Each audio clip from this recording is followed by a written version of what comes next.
Whenever school corporal punishment is discussed, one question almost always emerges.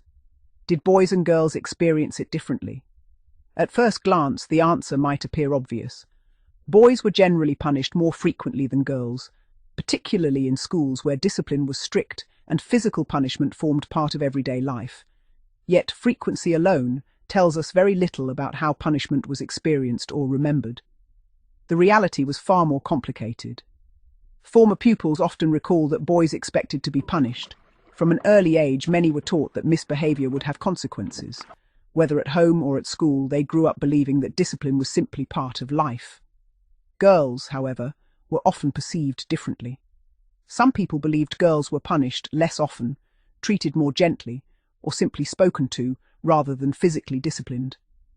While this may have been true in certain schools, it certainly was not universal. Many girls attended schools where the cane, slipper, or strap was used just as readily as it was for boys. Those who did often recall that teachers made little distinction between the sexes. If a rule was broken, punishment followed regardless of whether the pupil was male or female. This has led to an interesting observation. Some former pupils have claimed that seeing girls receive the cane challenged the traditional belief that women were somehow too delicate for such punishment. Others argued precisely the opposite, insisting that girls should never have been subjected to corporal punishment at all. The discussion therefore becomes less about gender and more about changing social attitudes. Another recurring theme concerns acceptance. Some people who have spoken with former pupils over the years have formed the impression that many women openly admitted they deserved the punishments they received at school. Looking back decades later, they often described strict teachers as being firm but fair. Others report entirely different experiences. They recall conversations with women who still felt deeply resentful about having been caned. Some believed they had been punished unfairly. Others felt the punishment was excessive, even if they accepted they had broken the rules. Neither viewpoint necessarily represents the majority. They simply demonstrate how personal these memories remain. One former pupil remembered a girl who was caned after arriving late to class, despite insisting the delay had been entirely beyond her control. Understandably, she believed the punishment was unfair and continued to resent it many years later. Another recalled a girl punished for tracing over a name that had already been carved into a school desk. While she accepted that some punishment may have been justified, she felt the severity of the caning far exceeded the offence itself. These examples reveal an important distinction. People often confuse resentment towards corporal punishment with resentment towards injustice. The two are not necessarily the same. A pupil may dislike the cane because they believe they did nothing wrong. Equally, another pupil may accept the punishment because they honestly believed they deserved it. In many cases, fairness mattered far more than the punishment itself. Several former pupils reflected that they rarely felt punished unfairly. If anything, they believed they escaped punishment on many occasions when they could easily have been caught.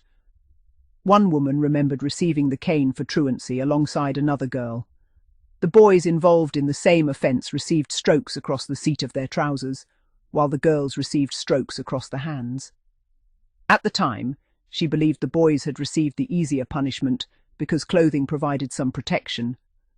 Only years later did she discover that this supposed advantage was largely imaginary.